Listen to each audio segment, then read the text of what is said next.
And we're rolling. Welcome to the Grease Stain Cinema, where we like our popcorn greasy and we like our movies sleazy. I'm your greasy host, Clint, and I'm joined here tonight for a very special occasion with a good friend who came all the way over here from that other horror podcast, as well as he took some time off from the Hormonal Werewolves to be here tonight. I do too much shit. Yeah, I know, right? And then you stop in here and do this shit with me. So that's kind of cool. I'm going to refer to you tonight as my resident Canadian expert, Canadian boy Ryan, because you have brought me a Canadian independent film. I have. Nicole could not join us tonight. I'm sad to say. We're going to have to pour one out for Nicole. She didn't die or anything. She just didn't watch the movie in time for us to do this. So we're going to do it without her. So sorry, Nicole. We'll get you on the next one. And tonight we are talking about Massacre at Femur Creek from 2024. Now let's see if I can butcher this name. Kyle Hytonen. I think that's the way you say it. It's Hytonen. I heard it once in an interview. I was trying to dig up some info on him before we did this. And of course, this is a Henry Krinkle production, which I think is his production company. He just gave it that name. That's my guess. This is an unusual occurrence. Like I said before, you brought this movie. I know. How fucked up is that? I know. It's like normally I'm the guy picking the movies and bringing them in because I wanted to talk about independent flicks. There it is. You got a Blu-ray I copy. actually own a Blu-ray of this. Yeah. And you don't. Right.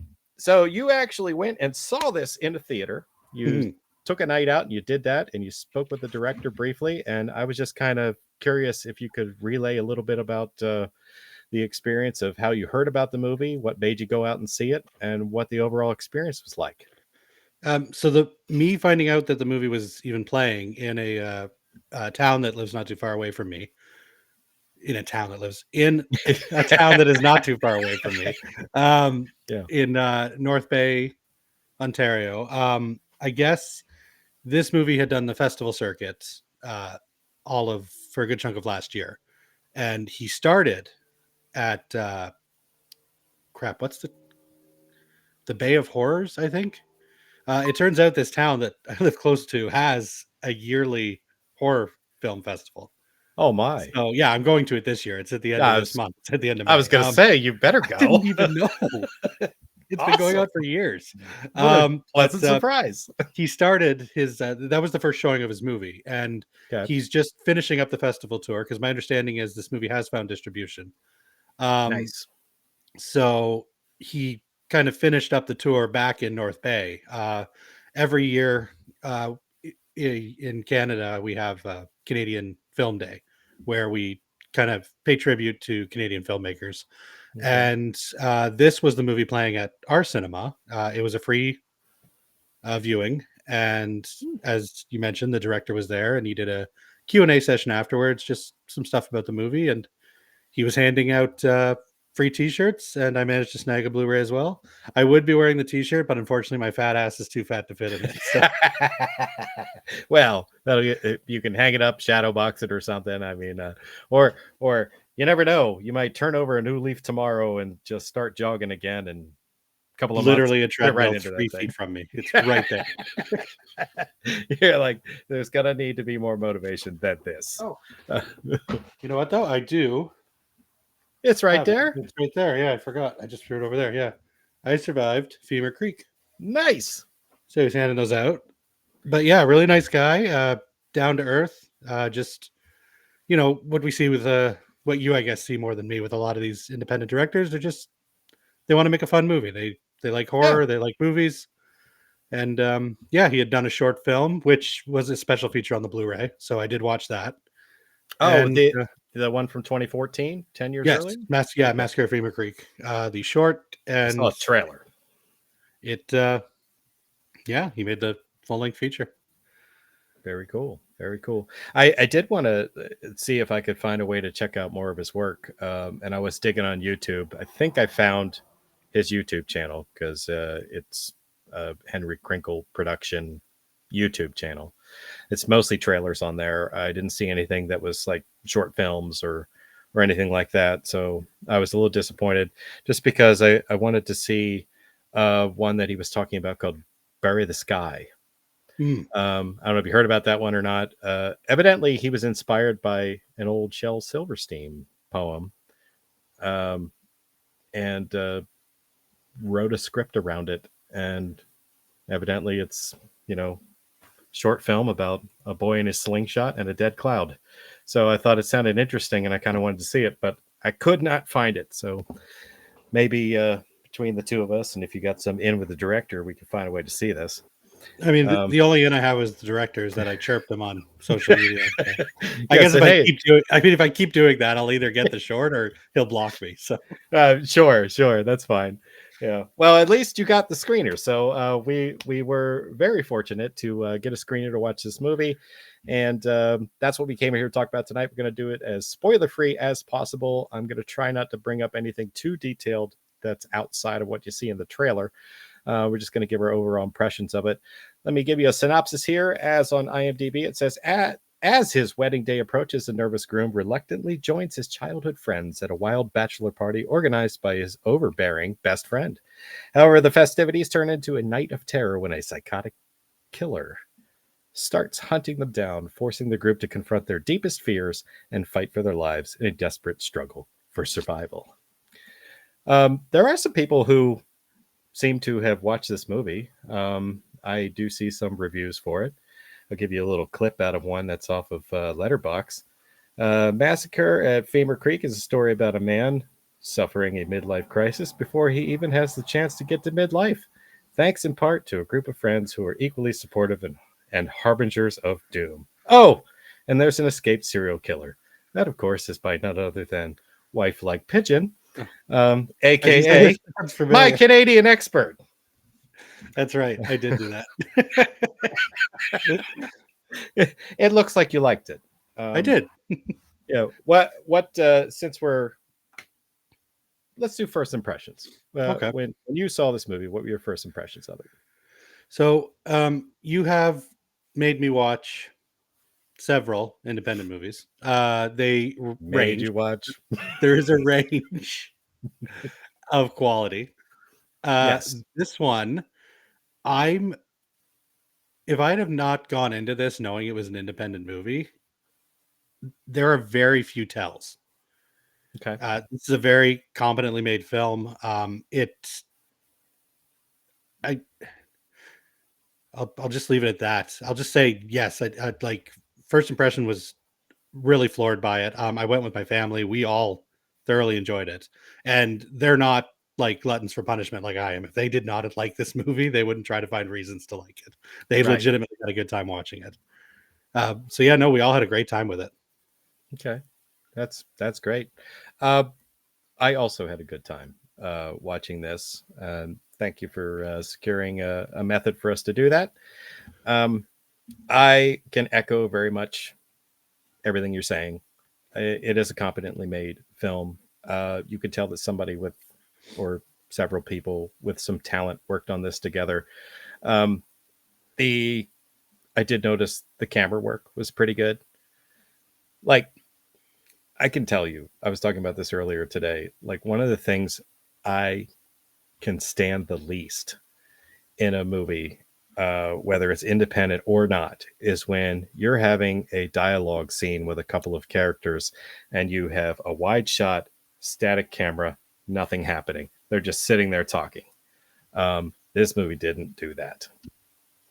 Um, we even had like some interesting camera work where I thought I was going to get dizzy with Oh a yeah.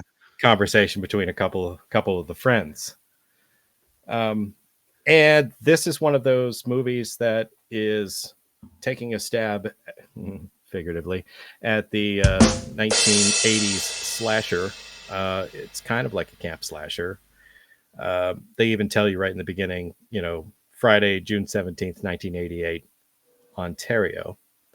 Um, and the opening was actually, I believe, just them redoing a scene that they did in their short film from 2014, Yes.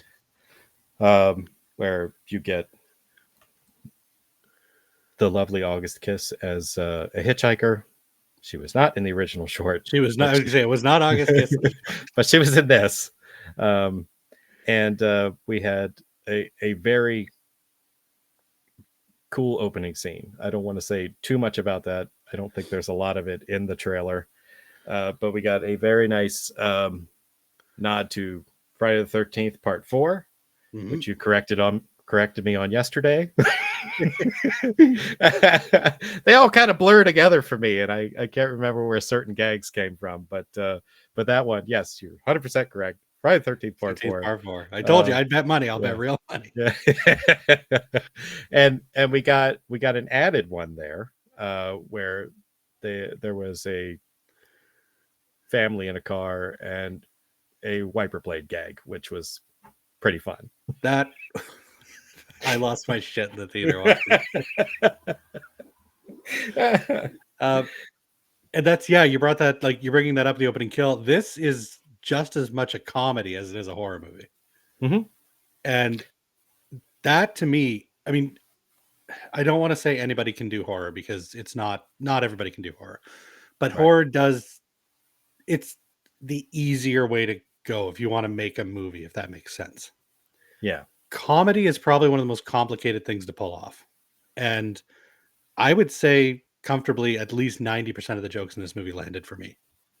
Yeah, agreed. The comedy did come off for me also, and most of them did land.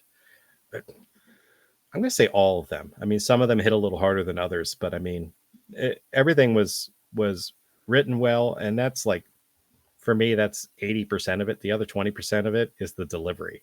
So this was successful with that. I did want to see what you thought of the story. Oh, well, I mean, the story serves the purpose of the film. This is, yes. I mean, this is clearly an homage to summer slashers, camp slashers in general. They're not known for their overly complicated plots. If anything, this movie is too complicated with its plot. That we have, and this is my only, this will be pretty much my only gripe with the movie. This movie does have several long, dialogue heavy, dramatic scenes. Mm-hmm. I feel they go a little too long. Right. Some of them. There's a moment with two characters in a car driving, discussing their lives. And that, to me, that scene especially, I was like, okay, let's just, we're starting to lose the momentum here. Both fantastic actors, and like their delivery is great, and the writing is great. It just, I don't know, it just felt like it didn't really fit with the rest of the movie. Okay. So that's what I would say about this story. It's a fantastic slasher story, and when it's not trying to be that overly dramatic, I think is when it's doing it best. It's when it's trying too much that it starts to pull me out of it. Yeah. That scene in the car, I know what you're saying. But I also understand kind of why it was there, because I think we were supposed to get some more depth into the two of them, and we're supposed to care about them a little bit more, become a little bit more invested into those characters, because they're going to be further into our story, as important characters. And I really think that they were trying to do that. It's just maybe I did or didn't care about what they were saying. And I feel bad for complaining about it, because I did rewatch the movie a second time, and knowing what I was getting into the second time, it didn't really bother me as much. I just like, in the theater, everybody's laughing, everybody's, it was a pretty vocal crowd. It was a practical, I'd say, sold out show, but again, it was a free viewing. But I mean, the theater was practically full. Yeah. So everybody's laughing, everybody's oohing and awing, and these were the only scenes where, like, the whole theater just got quiet, and like I said, that momentum that had been building up dropped. Now, that might have just been on the theater experience. Like I said, I watched it at home a second time. It was definitely much more manageable. And as you said, we do get some very fleshed out characters in this, especially for a slasher. Yeah. like every character you care about and every character you feel like you've like hung out with them. Yeah, yeah. Uh, But for the ladies in the car, I think I it was successful in making me care more about the one individual who felt that she had a bleak outlook for the future, and it did make me feel better about her friend and what a good friend she actually is. So I, whether I cared about their conversation or not, I did get enough out of it where I was like, you know what, these are two pretty cool chicks, so I'm good with them continuing into the story. Um, I did bring up the Friday the 13th thing. Um, we didn't get a crazy Ralph in this, but we did get a different type of crazy character we at felt the that, yeah. I'm going to call her Crazy Ed because she was wearing an attendant's jacket that just said Ed I was on it. trying to Until that maniac is caught, the safest place for you is far away from here. think if that was an homage to something, but I couldn't. I have no idea. Because yeah, she was kind of like the crazy Ralph slash don't go down that road Mhm. slash, you know, vengeful character from like 2 movies ago that does a cameo later on. Yeah. Kind of like it was all rolled into one. It was a fantastic character. I loved that character. Yeah. Yeah. And the accent was perfect. I don't know why Mhm. that choice was made, but it absolutely worked. Um, so I just realized I didn't say what I thought about the story. This story was probably as basic and cookie cutter and cliche, 80s slasher storyline that you can have. And I feel like that they just wanted to create um, just a general story so they could have a reason to do all these kills, deliver all Mhm. these jokes, and as be as entertaining as possible. Because we're talking about, a guy who's getting ready to get married. His friends are throwing a bachelor party. For some reason, they're doing that on a camping trip. Um, is that a thing in Canada? Is that what bachelor parties look like? Do you guys go do your stag parties out in the woods? Is I mean, I've never been to a stag party in the woods. I've been to a mean bush party every now and again. Like, don't get me wrong. okay. Um, like that's not uncommon. Just to like, let me tell you, the amount of times in my like teens and 20s where we Yeah. just fucking wander off into the bush until we like, yeah, this is a good place to throw a tent. We didn't know if we were on someone's property. We didn't know if we were on like public land. We just didn't fucking care. Yeah. And then half the fun was waking up hung over as shit the next morning and trying to pack all your shit together and figure out where the fuck you are. So I Yeah. mean, I'm gonna say yes and no. But I mean, if they're the kind of guys that it did sound like that this was almost like a thing they did when they were younger too, because you Yes. see, like they have some memorabilia and stuff that they had from previous trips. So I'm Yeah. thinking this was just kind of like a last hurrah.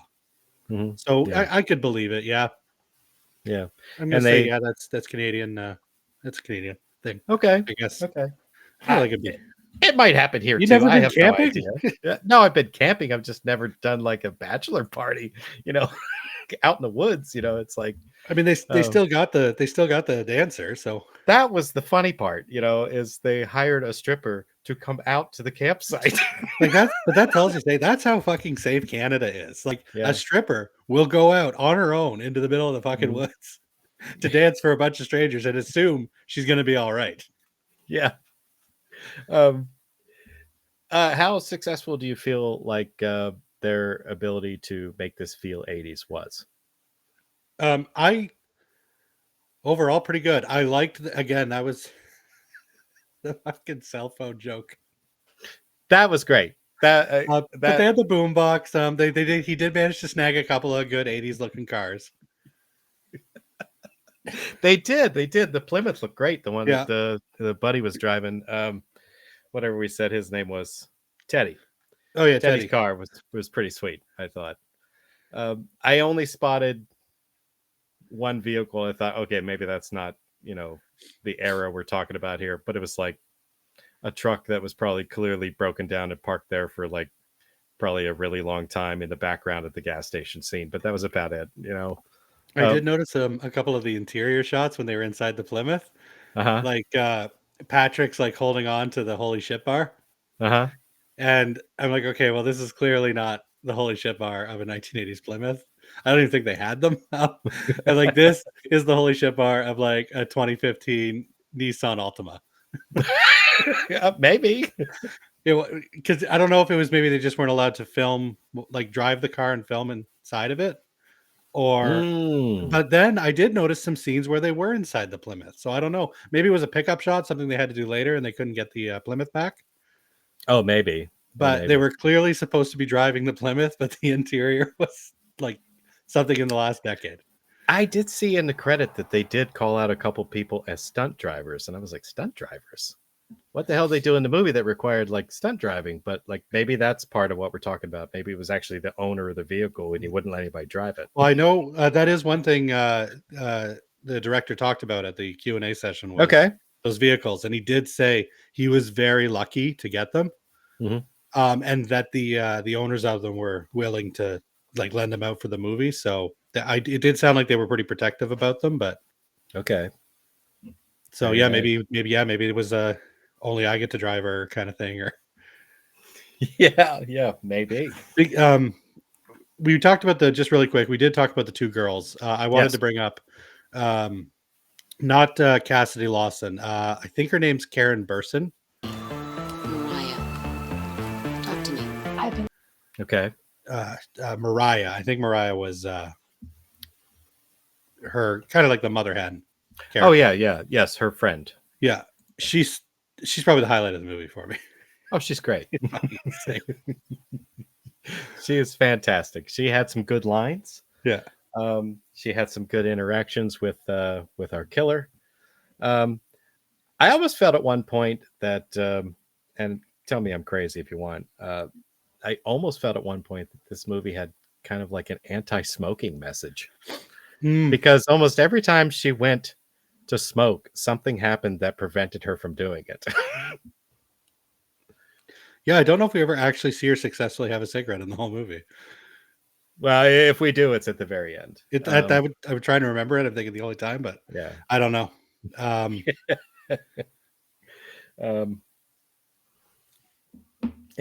I got us off on a sidetrack there. Sorry. Oh, that's okay. No, you mentioned the cell phone, and I want to bring up something about that. It's like, this is one of those things, like with modern movies, especially like independent films or even like big Hollywood blockbusters, like they try to deal with the cell phone problem. You know what I mean? Like they come up with some type of plot gimmick in order to make sure that's not in the story at all. We've eliminated it. So this is one of the few times where they introduced it. Yeah. And I was like, they had an easy out. Why'd they do that? Dave, get your phone, call 911. It was like, but like, my question was answered. It does, and it makes for some great jokes again later on in the movie. The cell phone makes a comeback. They gave us a very good joke with that. And he was doing the classic thing of looking for signal everywhere he went. Yeah. it's just this big shoebox size 80s He's phone. one step away from carting it around in like a wheelbarrow or something. Yeah, he should have had like a bag with like a battery pack in it or something. I don't know, but anyhow, I didn't see that.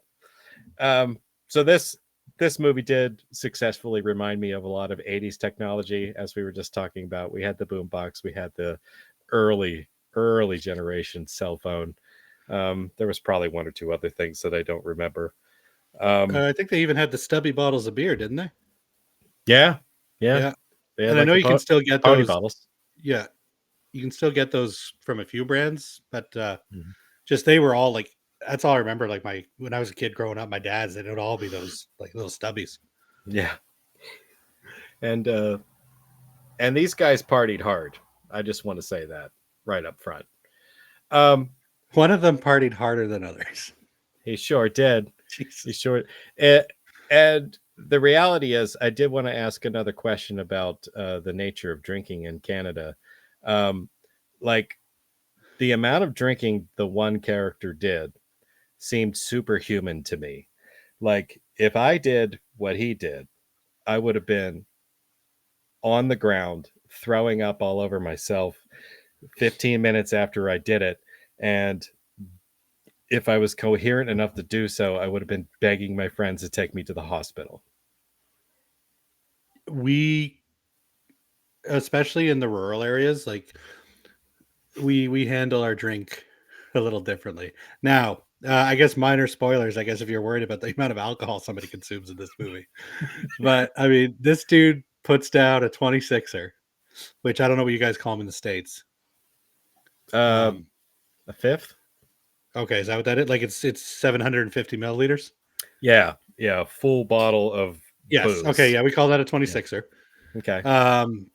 Because 26 ounces. Which I think is, we don't use ounces in Canada. We use other units of measurements. I don't know why we call it that. You use liters, milliliters. Yeah. Oh, we call her a 26er. Since we're gallons here, I think that's why we call it a fifth. It's like a fifth of a gallon or something like that. See, we're learning. Yeah.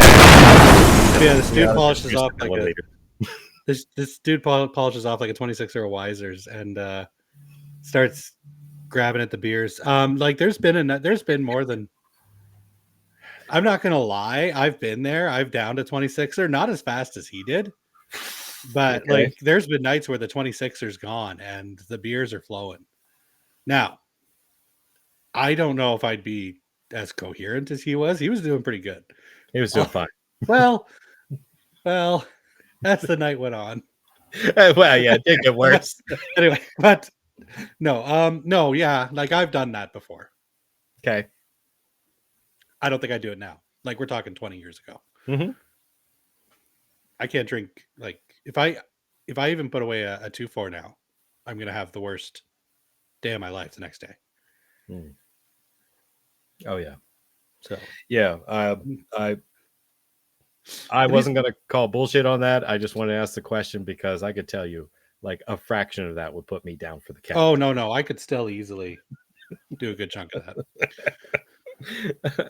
We're built different here, man. It's cold. Okay, that's what I'm learning. That's what I'm learning. Because as soon as I saw that, I'm like, dude, alcohol poisoning. What the fuck? Keeps you warm. All right. What were your thoughts on the killer? I thought he looked like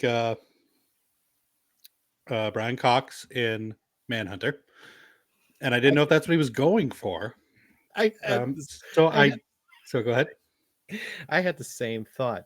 Okay. I actually wrote down, I said, is it just me or does the killer look like a mannequin of Brian Cox or maybe Ronald Reagan? So, and I mean, I'm looking at the picture on IMDb here right now of the actor who plays the Shape, and he does not look anything like Brian Cox. But that mask, I swear they took a mold of Brian Cox's face to the point where I actually, during the Q&A session, I asked the director directly, I'm like, was there any like reference, like was this a bit of an homage to Brian Cox in Manhunter? And he said no, he was at a, like, and this is back when he was doing the short. He saw the mask on the wall at some like mom and pop store and just thought it looked really creepy. Because I asked him, like, was there any Alice Sweet Alice reference? And he brought up the director brought up New Year's Evil. Like, and he said no, he's like, I just, thought the mask was cool. So it's just one of those Halloween, take a Bill Shatner mask and paint it white situations. Yeah. I was wondering about that myself. Like that mask felt very like familiar. And all those movies that you brought up, are a perfect example of what this really kind of looked like. That was the one I was trying to remember, New Year's Evil. And I could not come up with it yesterday. So thanks. That's awesome. Yeah. What do you think of the music? I liked it. It served its purpose well. Yeah. I was just gonna say, like, I'm not, if you ask me right now to start humming a tune, I don't know if I'd be able to. But I remember enjoying it in the movie. It was not offensive. Right. I remember liking some of it better than others.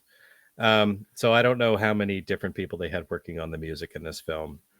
Some of the, little musical things that they slipped in here, to me just felt kind of like cheesy and whimsical and maybe like somebody was just trying to come up with something 80s sounding and stick it in the movie.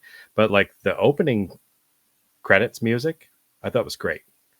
So that at least was done by Mike Trevelcock, I think. And yes, that's right. The opening, it was kind of giving me a. You ever see the Tim Curry version of Clue?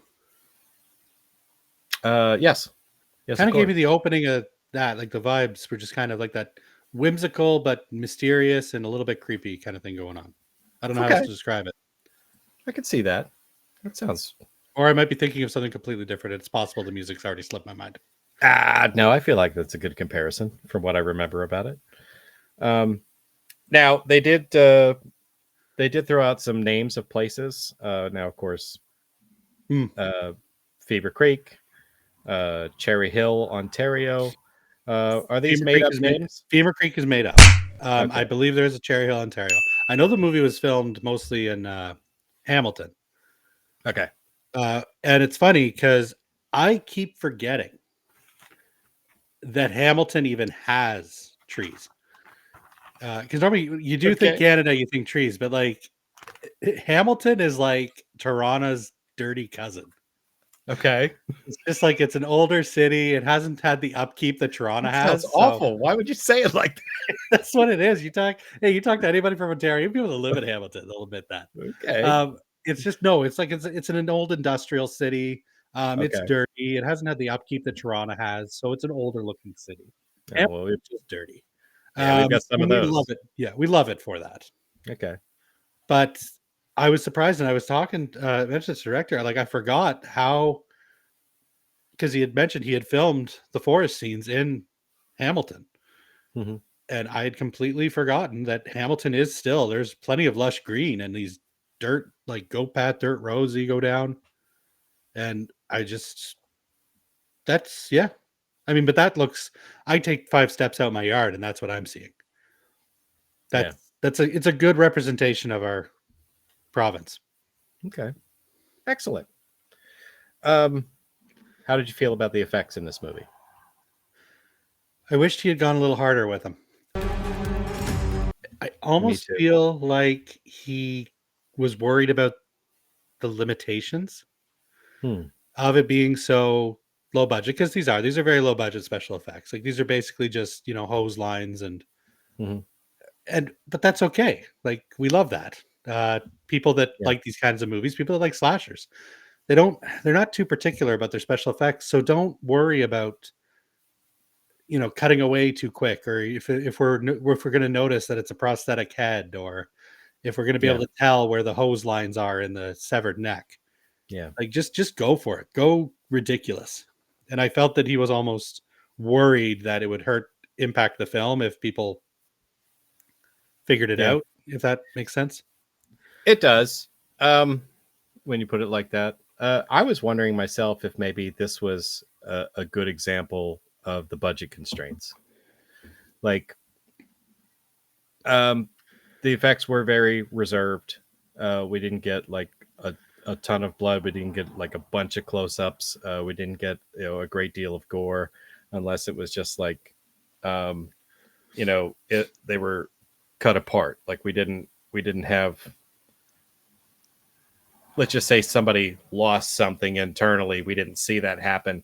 We basically saw the after effect of it in a cutaway scene. So we had very little like blood with the actual attacks. Although they did do some close-up shots. So I kind of feel like it was edited to give you the idea and to give you just enough blood to give you, the basics of what was going on, but they didn't want to like showcase it because I don't think maybe they had the money that they wanted to go as hard and heavy as maybe we would have liked. And that's kind of exactly what I'm saying. But I think they did. Like there was nothing with those few little quick snippets we get of what you were mentioning, a certain like gore, a certain bit of gore that would be particularly painful. We still saw it, and it was long enough. Like linger on that stuff, be sleazy, right? It looked fine. Like you've got the effects. So even if they are very low budget effects, everything I saw was gangbusters. I've seen movies with umpteen times the amount of budget this movie had, and the effects were nowhere near as fun. I'm just saying, don't be embarrassed about them. Showcase them a little more. Let that scene linger for, at least a full second instead of a quarter of a second. Yeah, I got it. Absolutely, I agree. But so I guess I don't know. It's difficult to keep talking about this thing without giving a whole bunch of I know. spoilers. It makes you want to talk about more aspects of it. But I think I'm going to break it off and short and sweet, and then maybe slip into some ratings here. Before I do that, I just want to say, what the hell did they have against Bob Ross? All those happy little trees, they are sad and they are crying right now. There's a happy tree, evergreen tree. He lives right there. But anyhow, so hopefully that's not too much of a spoiler. But go see the movie. You'll know what I'm talking about. The director did say in the Q&A he has that painting. It is up on his wall in his hallway. Oh, I would love to have a copy. That looks great. All right, so let's go ahead and drop into some ratings. Ryan, how do you feel about this one? Okay, just remind me again, your rating system is out of 5, and I'm supposed to do concessions. If you want to do concessions, you can do concessions. That's what I do. So this movie, as I mentioned before, I don't know if we mentioned the budget. This is a less than $10,000 production. I meant to do that. Thank you. The fact that this is less than $10,000 is mind-boggling. This movie looks good. The audio is good. The editing is good. Cinematography is good. Like, everything about this movie, even my complaints aren't even I wouldn't say they're bad. It's just, with everything else being so chef's kiss, they're like the closest thing to mid. So I have to, bring them up. I love me an 80s slasher. I like a good horror comedy as long as it announces itself out of the gate as a horror comedy. I hate those sneaky ones that try to throw in some humor later on and you're like, what the fuck are you doing? You've established mood and now you're wrecking it. This one right out of the gate lets you know, no, we're going to be just as funny as we are scary. Yes. I watched it a second time. I had fun with it the second time. My kids had a riot with it. My son, to this day, this has been 4 weeks since I saw this. He's still wearing the I Survived Femur Creek t-shirt that he got. He wore it to work. Nice. But no, we all had a blast with it. Like I said, there are some complaints, but they're nitpicks at best. I can comfortably give this 4 out of 5 Glossette peanuts out of 5. Nice. All right. I also had a good time with this movie. I also marveled at the fact that this was less than $10,000. It's not often that you see a movie that's done for that little bit of money that turns out this good. It's very serviceable as a horror film. It's serviceable as a comedy. It's a damn good time. There was some nonsensical plot lines, that I didn't even bother to nitpick because I was like, I'm supposed to be having fun right now. I'm not doing that. So just like at the very end when they're wrapping up the story, it's like, okay, we're just going to forget about all the dead bodies in the woods and we're going to go back to life as normal. All right, let's do that. I was going to say, shoot, we're not spoiling it because yes. No, we're not doing that. No, we're not spoiling. Okay, go on. Yeah. I did like some of the nods to other slasher films. I did like the cheesiness and the cliche aspect of the basic storyline that we got here. I mean, you can't get much more basic than a camp slasher with an escaped psycho killer. I mean, that's what you have. That's what this is. And they did it to deliver jokes and give you a good time. And it was very successful with that. We did get homages to other films. I also enjoyed that. And I was kind of surprised that I feel like I keyed in on most of them. We definitely got some horror movies too. Not all horror movies. Yeah. We got some Friday the 13th vibes. I got some Predator vibes at one point. Mm-hmm. And although I will have to say that that character did for this movie what the character in Predator did not for that movie. By time. Yes. He actually kind of succeeded with that. Yeah. All right. So, yeah, I had a blast with this. It was great. I'll have to keep my eyes open for some more Canadian horror flicks. I would like to see some more of Kyle's work, if that's possible. So I might have to do some digging around to see if that's possible. I'm going to give this a 3.5 out of 5. I'm going to give it popcorn, a hot dog, a Dr. Pepper, and half a box of chocolate-covered banana slices. Just because. So there you have it. That's my 3.5 out of 5. I'm going to fuck off now. And before I do that, I just want to say you don't need a big budget to make a badass movie. And cut!